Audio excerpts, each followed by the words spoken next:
Yes, this is a Muffle furnace made by me.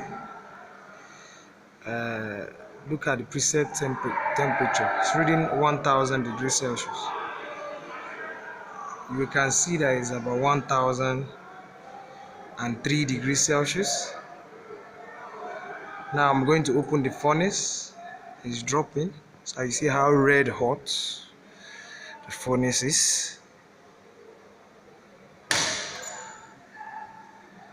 Can you see it?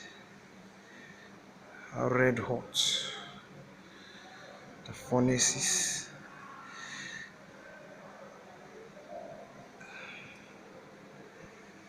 Yes, that is the furnace. It's gonna be increasing right now. It's gonna increase again.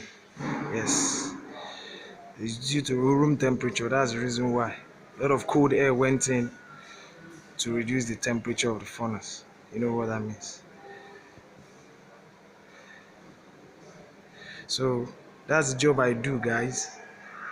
I'm a fabricator. I can make you a furnace if you need it. Please patronize your guy, I beg you.